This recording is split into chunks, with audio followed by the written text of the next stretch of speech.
Palagan natin ating binyag. Ako po si Father Eric Arada mula sa Diyos ng Lipat Coraparco ng Parokya ng Santa Clara dito sa Barangay Santa Clara, lungsod ng Santo Tomas. Magandang araw sa ating mga faith friends at sa ating kalakbay sa ating buhay, pananampalataya at patuloy ang pagninilay natin at paglaghanap ng salita ng Diyos. Patapos ng panahon ng Kapaskuhan at nagsisimula na ang tunay na misyon ni Jesus at ang misyon natin. Ngayon ang kapistahan ng pagbibinyag kay Jesus ang nagpapaalala na tayo ay binyagan hanggang ngayon. Hindi natatapos ang sakramento ng binyag nung tayo ay binyagan, kundi simula lang ito na misyon ibinigay sa atin ng Diyos bilang kanyang mga anak.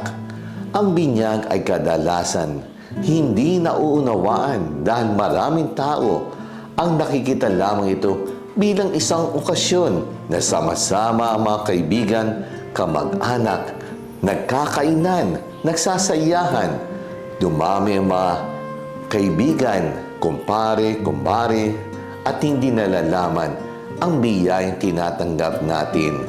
Merong inaalis at meron din ibinibigay sa atin. Ang inalis ay ang urina ng kasalanan.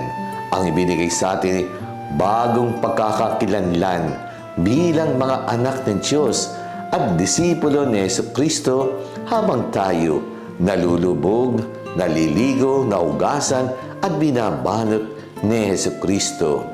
Nagbibigay ito sa atin ng kagamitan pag-akses sa mga sakramento na nagbibigay daan sa atin upang makumpleto ang misyon na ito.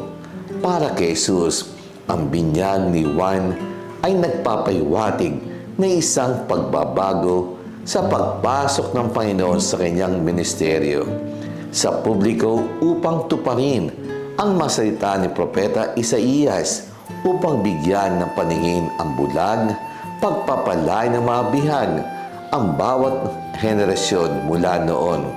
Ginagawa tayong bilang isang bagong nilalang na may bagong pagkakakilanlan. Kaya naman, ang isang bata ay tumatanggap ng bagong pangalan.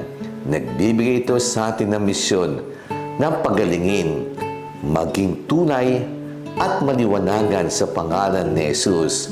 Yun ang dahilan kung bakit ang isang sanggol ay tumatanggap ng mga pahid ng langis para sa kanyang misyon.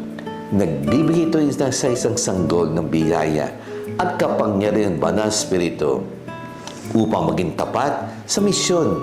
Sa binyag, binigyan tayo ng kaloob ng supernatural na buhay, ang biyaya ng panampalataya, pagiging membro ng simbahan, pagiging bahagi ni Kristo sa pamagitan ng pananampalataya.